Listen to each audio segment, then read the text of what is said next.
Is it Ha-Seong Kim or bust for the Atlanta Braves, or are there backup options at shortstop that don't require a massive trade? Let's talk about it.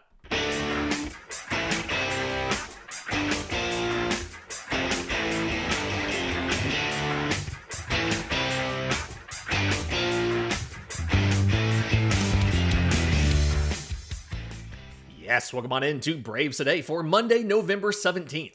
Your source for news, notes, and updates on your Atlanta Braves. I'm your host, Lindsay Crosby. You can follow me on social media at Crosby Baseball. You can follow the show on X, Braves_today. We have a Facebook page and an Instagram as well.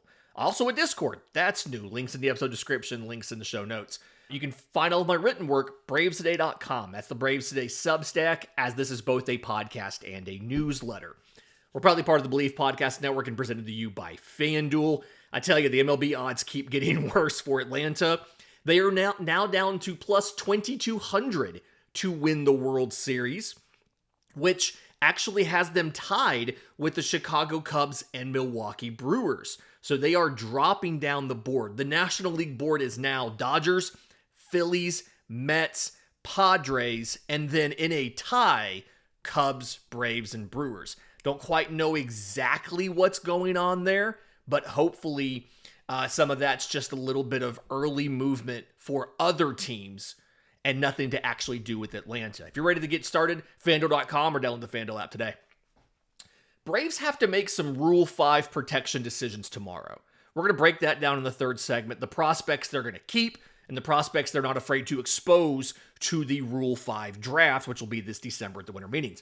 But before we do that, I want to talk some more about shortstop, because the way that things have started to unfold this offseason, the qualifying offer decisions are due in soon. We all expect Bichette is going to decline his qualifying offer. He's not going to return on a one-year deal to the Blue Jays. He will instead be in free agency, and you'll have to give up a draft pick to sign him.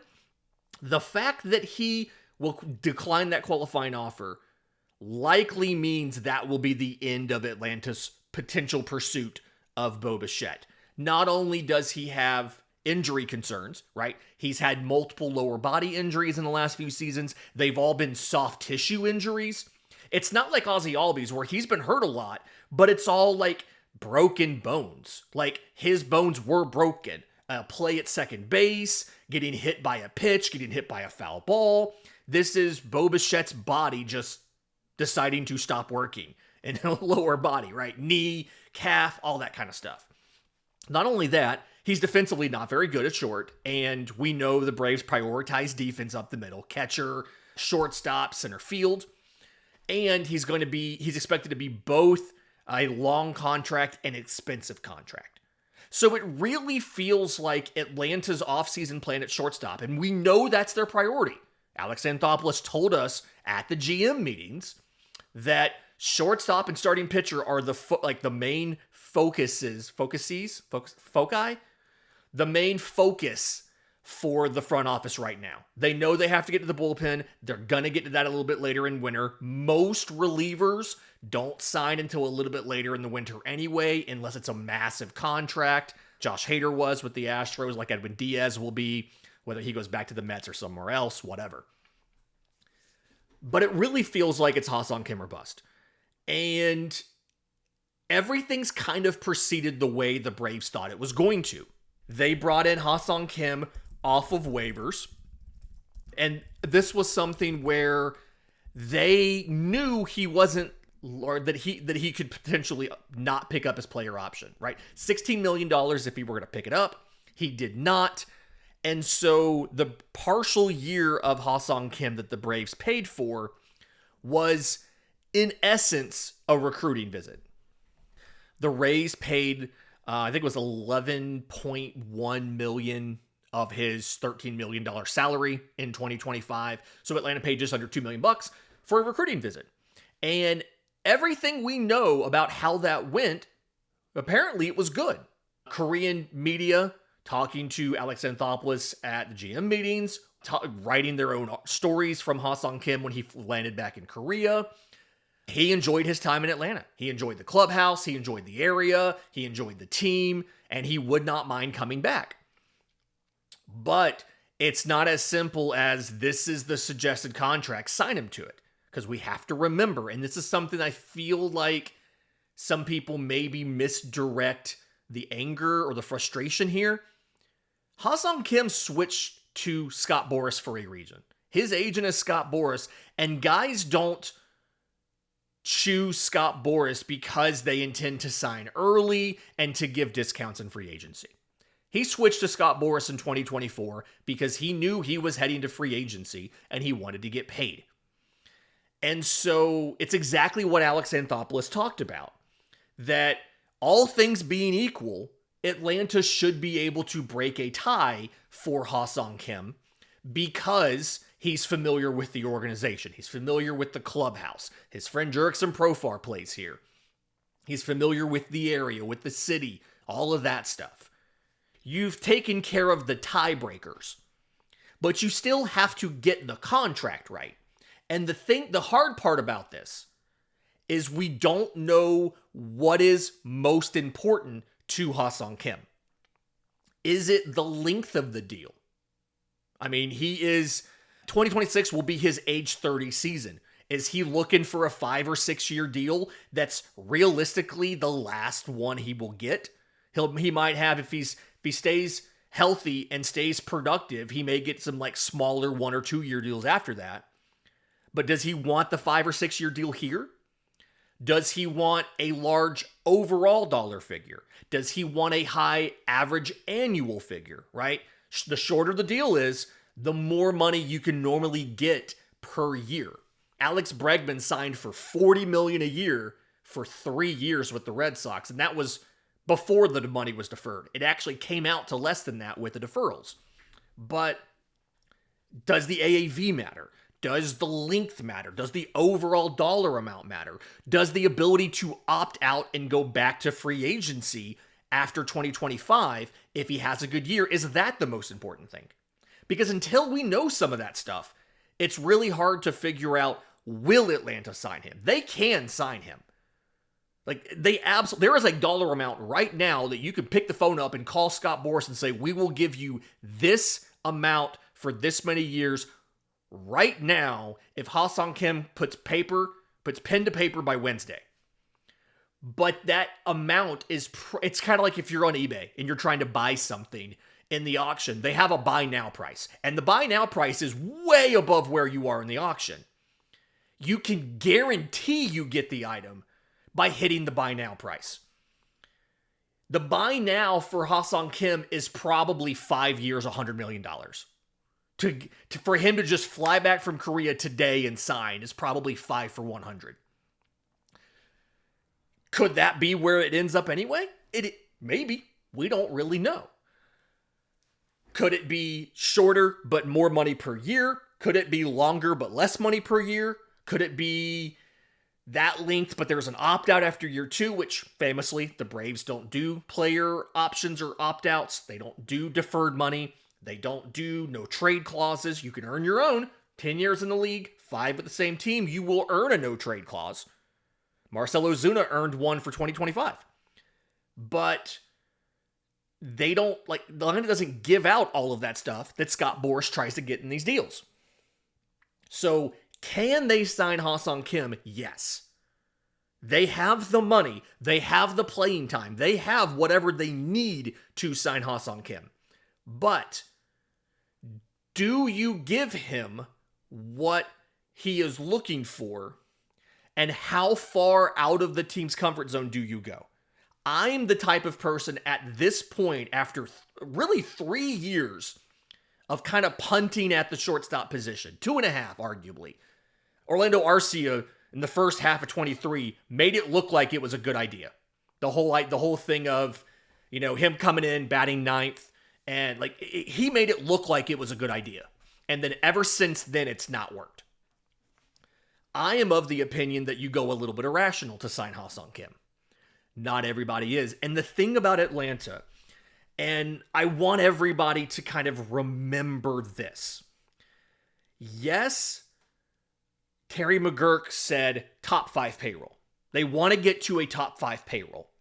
But just because Terry McGurk said that doesn't mean that Alex Anthopoulos is going to start giving out bad contracts. He has been willing to spend the money for what they think will be a good deal. And the thing we know about Alex Anthopoulos is he does not do very long and very large free agent contracts. Marcell Ozuna is the biggest one he's done. Since he got to Atlanta, the biggest free agent contract that Alex Anthopoulos has given out, and technically that was a re-signing because he had been with Atlanta the year before, was 4 years, $65 million with a 5th-year club option on it. So, can you sign Ha-Seong Kim? Yes. Will you? Remains to be seen on how aggressively Ha-Seong Kim, and again, we're not going to blame Scott Boras for this because he hired Scott Boras for a reason, how aggressively Ha-Seong Kim pushes for contract terms the Braves don't like. And yes, this works both ways. The Braves absolutely could meet Ha-Seong Kim halfway on some of this. Maybe instead of a club option, it's a vesting option. Maybe there is some deferred money in there. Although one of the big reasons for deferred money is for tax reasons, and you don't have that issue in Georgia, but maybe some deferred money is a thing that will be in there. We don't know. But if you don't sign Ha-Seong Kim, and they're not going to go after Bo Bichette, I think we all kind of realize Bo Bichette's going to be out the window. What are your backup plans? Because we got a little bit of reporting about some options that have opened up. And my buddy Jake Mastriani named some guys as options that we had not yet discussed. So we'll do that next, right here on Braves Today. But first, today's episode is brought to you by our friends at Encase Cards, custom card manufacturer. Love these guys and what they do. You upload your source photos. It can be, for my case, it was U Sports with my kids. But it can be anything. It can be wedding photos, graduation photos, the winners and losers of your fantasy football team, whatever. You upload them at ncasecards.com, ncasecards.com. You choose the holographic options, you choose the background and everything. Their designers create your card. They work with you, whatever designs you want. They create the front and back of your card, graphics, text, background, holographic foil options, all that stuff. They print it on high-quality cardstock, they slab it, and they ship it to you in a colorful, cool case with a built-in stand. Fantastic idea. They make great gifts as we get close to the holidays. Ncasecards.com, ncasecards.com. Promo code Braves today gets you 20% off. If you're watching on YouTube, there's a QR code here on the screen. You can scan to go straight to their website, get more information. Again, ncasecards.com, ncasecards.com, promo code Braves today. Welcome back to Braves Today. Lindsay Crosby. Let's talk about other options, right? We've talked about Corey Seager. We've talked about Trevor Story, right?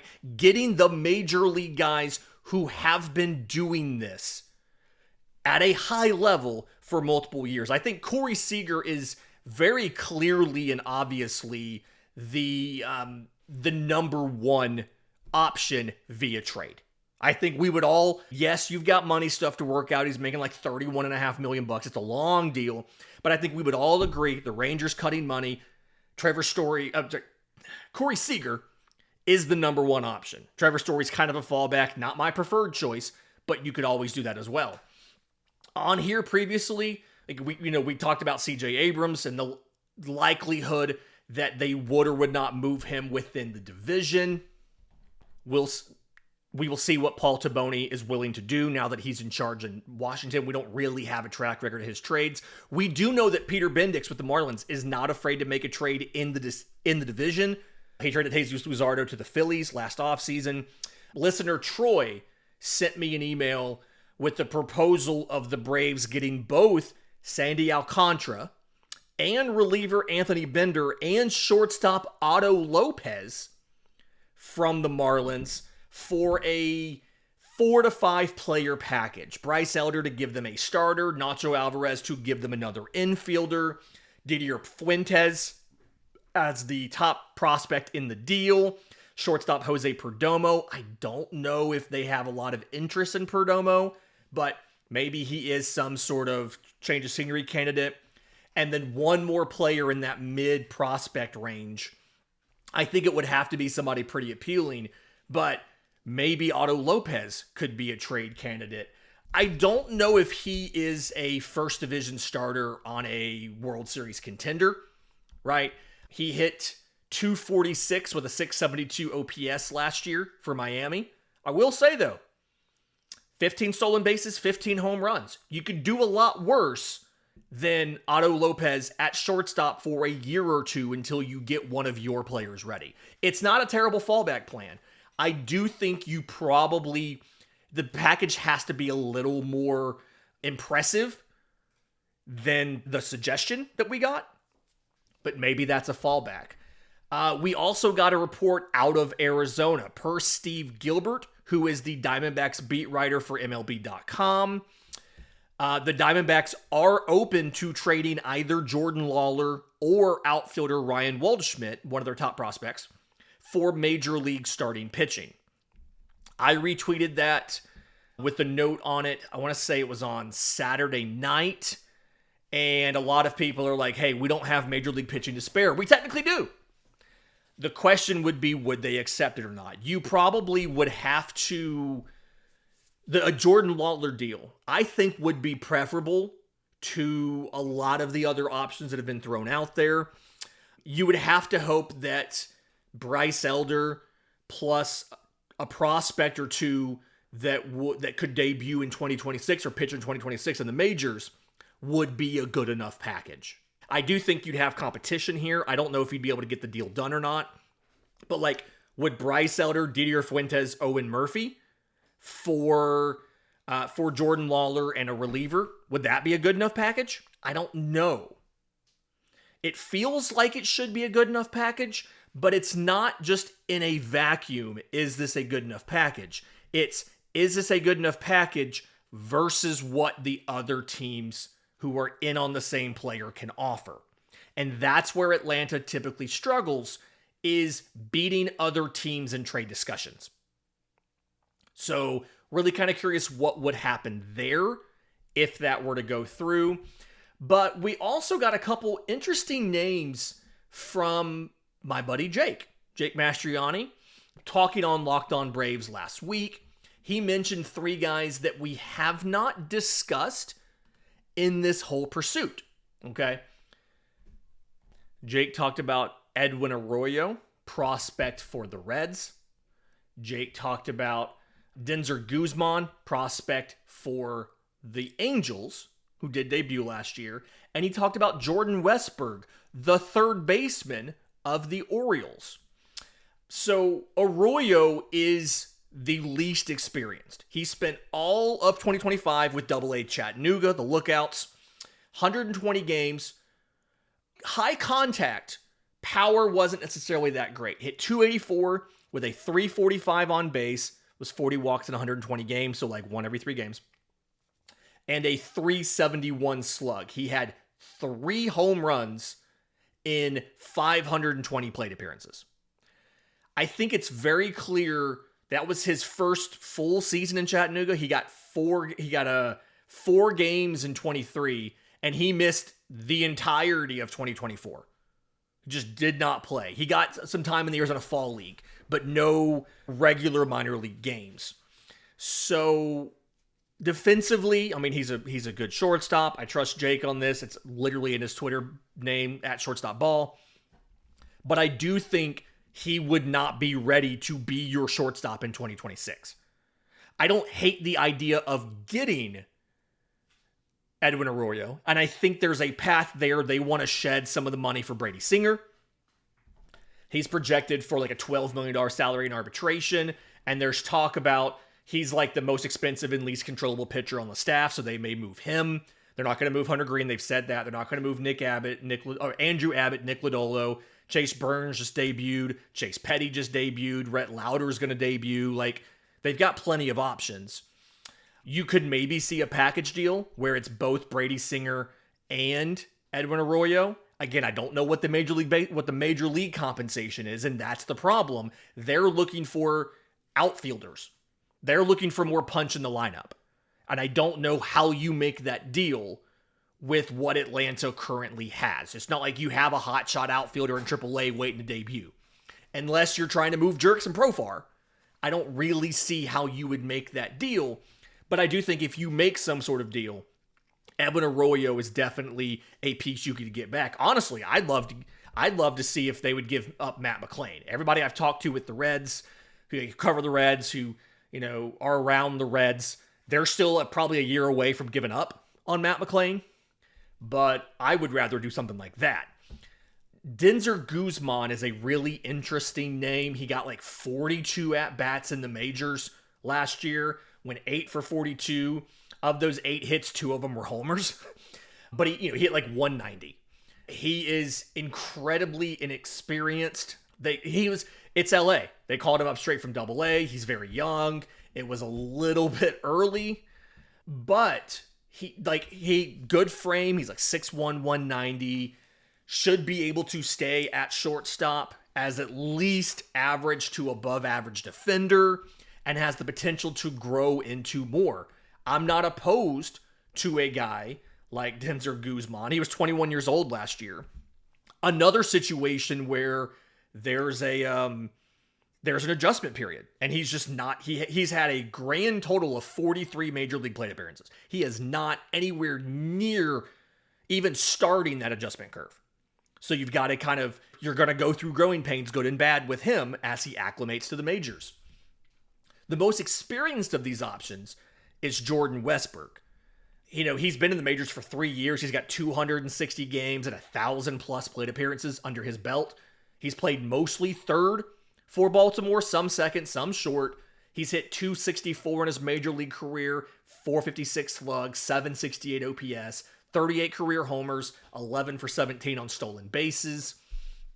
In the majors, he's not played a lot of shortstop. I think he has 10 total innings in the majors. In the minors, he played 156 starts, 1,300 plus innings at shortstop. And the question here is going to be, is he not playing shortstop in the majors because he's not better than Gunnar Henderson or Jackson Holliday? Or is he not playing shortstop in the majors because he's not a good shortstop? The assumption would be he's just not better than Gunnar Henderson. He's not better than Jackson Holliday. But if it is he's not a good defensive shortstop, then this doesn't really help you. Getting him and asking him to move to shortstop, while yes, he should be done with that adjustment curve, that Major League Baseball, hitting MLB pitchers curve, he's still behind from the perspective of now he's playing a new position in the majors, one he's not very good at. So we don't know the answer there. I feel like Baltimore would want pitching as well. I feel like they're going to want more impact than a Bryce Elder, but I do think he's the main piece he's one of the big pieces in a deal like that, simply because they need innings. They need guys who can give innings, and if you can minimize Bryce Elder's blow-ups, he can be a very good pitcher. We saw down the stretch, it was either a blow-up or a quality start, and there was no middle ground. If you can get him a little bit more consistent, he could be a very good pitcher for you. At the same time, if the Atlanta Braves could get him a little more consistent, he could be a good pitcher for us. So we'll see what happens. But of those choices, for 2026, I think Jordan Westburg's the only realistic one for this season. I think if you get Denzer Guzman, if you get Edwin Arroyo, that either needs to be in addition to getting Ha-Seong Kim on a short deal, or you're in a position where you're playing Nick Allen. And you have a succession plan, which is better than you've been in recent years, but you're still playing Nick Allen at short every day because you don't have a better option right now. So that's the hard place where Atlanta is. You don't have the runway to let a kid learn in the majors because you're trying to get back to the playoffs. You want to be a World Series contender. And it's hard. We see this with the pitching all the time. It's hard to give the pitchers the runway to adjust to the majors when you're competing for the division. And that's why I think the Braves need to be more aggressive with letting the pitchers, the starters, go to the pen like when they first come up as prospects. Let them pitch in the pen a little bit. Let them adjust to the majors in a more controlled role before you throw them in the rotation. But that's not what the Braves do. Shortstop, it's really hard to accelerate that learning curve. There's no way to hack it when it's an everyday position player. Short of playing him in a platoon status, there's just no way to accelerate that. They have to go through it, and it's hard to get a guy to go through it at the major league level when you're trying to win. In just a minute, let's talk about some of the Rule 5 prospects, because the decisions are due tomorrow at 6 p.m., and Atlanta has one or two obvious decisions and a lot of hard things to discuss. We'll talk about that next, right here on Braves Today.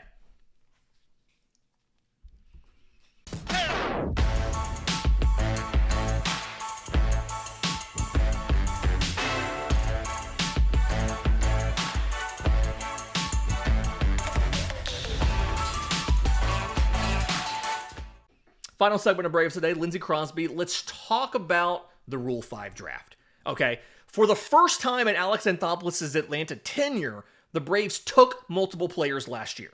They took infielder Christian Cairo from Cleveland. They took reliever Anderson Pilar from Miami. They gave both guys back in spring training, but Pilar got cut or released by Miami in like June or July, and Atlanta signed him to a minor league deal literally the very next day. Tomorrow is the deadline for the Braves to protect the guys that they don't want to be taken by another team in the Rule 5 draft. So the way that this works is either 4 or 5 years after you join the organization. And whether it's 4 or 5 depends on how old you are when you sign. You have to either be added to the 40-man roster or left unprotected. So the rule on 4 or 5 is if you were age 18 or younger when you signed, the day that you signed, you have 5 years. If you were age 19 or older on the day you signed, you have 4. So you're looking at 2021 prep players or international free agents, 2022 college players in the draft or undrafted free agents. And if you are unprotected, you're not added to the 40-man roster, then in December at the winter meetings, the final day of the winter meetings, any other team can pay the Braves a $100,000 fee and they get your rights. Now, they have to keep you on the major league roster all year, all season. There's a little bit of leeway for the injured list. You can't just stash a guy on there all year, but there's a little bit of leeway there. And if you want to send them down to the minors, you want to option them down or whatever, you first have to offer them back to their original organization. Now, the original organization got $100,000 when you selected them. They would have to give you $50,000 to take the player back. But before you can option them down or waive them or DFA them or whatever, you have to offer them back to their original organization. And as you can imagine, it's really hard, especially for position players, to keep them in the majors all year if they're not ready. Because by definition, these guys have been in professional baseball for 4 or 5 years and not only have never made the majors, they've never even made the 40-man roster. But if you take them in the major league portion of the Rule 5 draft, you have to keep them in the major leagues all season. You sometimes see it like bad teams will grab a reliever or even a starter. I think it was Shane Smith of the White Sox started for the White Sox all year and might have even been an all-star. He was a Rule 5 pick, right? You sometimes see it with pitchers, relievers, starters, whatever. It's more rare to see it with position players simply because it's hard to hide a guy all year. Akil Baddoo for the Tigers, he made it through all year. But the Braves have already protected some guys because there were some guys who were going to be up this winter to be protected or be drafted that the Braves added to the 40-man roster in September. Hayden Harris, the reliever, he was a 2022 undrafted free agent. So he would have been eligible this year. They added him to the 40-man roster. He's good. Giancarlo Solara, he was also added, and he was called up, although he didn't play in a game. But both of them were going to be Rule 5 eligible. They were added. They're now safe. Okay? We did something similar to this last winter. Roldy Munoz was a flame-throwing reliever that we added to the 40-man roster last winter to protect him. The only slam dunk decision that I think is coming tomorrow, that it's just an obvious yes, is righty Blake Burkhalter. Out of Dothan, went to Auburn University. He was at Auburn while I was covering Auburn University baseball for Sports Illustrated. This is the compensatory pick that the Braves got for losing Freddie Freeman. They lost Freeman after 21. This pick was in 22. This is the Freddie Freeman pick right here. He was a reliever, exclusively a reliever in college. They announced him as a starter, other than working a little bit in relief last year as they tried to manage his innings in AAA. He's been a starter just about the entire time he's been with Atlanta. 51 career appearances, 33 starts, and every one of those relief appearances was in AAA this year down the stretch. Just trying to manage his innings because it was his first full season back from Tommy John. He lost all of 23 to Tommy John. He blew out his arm in spring training, missed the entire year, came back partway through 24, got like 70 innings. This year he pitched 103. He has a combined like 175 since Tommy John. I think if he can maintain his stuff all season, he's on a 4-pitch mix now, a 4-seamer, a cutter that Tim Hudson taught him, a changeup and a curveball. The changeup and curveball both had over a 30% whiff rate in AAA. He's sitting mid-90s on the 4-seamer and like 89-90 with the cutter. If he can maintain the stuff all year, I think he might be a call-up in the second half of the year. They're going to protect Blake Burkhalter. There's no reason not to. He would be the first player taken if he was not protected. After that, MLB Pipeline has 3 more rated prospects, and I genuinely don't know who they would protect. The 40-man roster has 37 spots as of time of recording, so you can protect 3 players. Again, there's 4 rated prospects. You can protect 3 players. Burkhalter is going to be 1, so you've got 2 spots left for 3 rated prospects. Ian Meha, number 19 prospect. He's a righty. He was absurdly dominant in Columbus. 12-2, 2.62 ERA in 127 innings. He struck out 106 guys. So less than 1 per inning. He sits low 90s with his fastball. He has a cutter. He has a sweeper. A cutter and a sinker. He has a curveball, a slider, and a changeup. So 6-pitch mix. He added a couple pitches this year, including those other 2 fastballs. But it's really it feels like your best case scenario here with Ian Meha is a number 5 starter. Like, he's barely throwing over 90. And so you're kind of walking a fine line. It's a very slim margin for error in a game where the average fastball velocity just keeps getting higher and higher and higher to barely be breaking 90. And he did all of this in Double-A. He barely pitched in Triple-A. I thought one appearance very end of the year. So you put him on the 40-man roster, but he's not going to help you in 2026 at all. So it's just kind of not a lost spot, but it's a spot you can't use, right? Like, you can see the case both ways. You can see the case of very efficient, gets ground ball outs, can be a number 5 in 8 innings. You can see the case of if he struggles, even loses a little bit of velocity. Like, it's such a fine line that if any one thing goes wrong, the whole house of cards could fall apart. They probably protect him, but I don't know. I genuinely don't. Maybe he gets put on the AAA roster and he's protected from the minor league portion, but we would challenge a major league team to take him and keep him on their roster all year. David McCabe, another fascinating case. First baseman in college. We took him as a third baseman. It's not really worked out. He's not a very good defender at third, and his future position is probably going to be first base. His arm Also a little bit weaker. He had Tommy John surgery. He missed a bulk of 23 and 24 for that.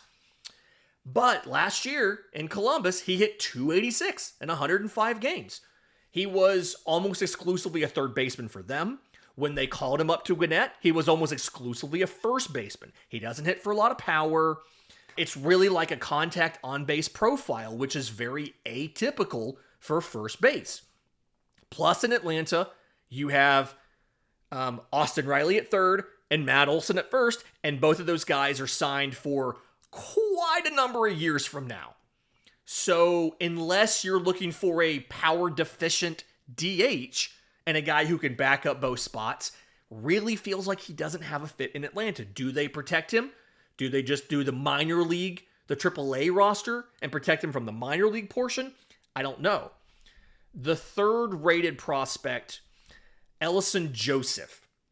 International free agent, but he didn't debut until the age of 20. 3 years between the complex level and single A.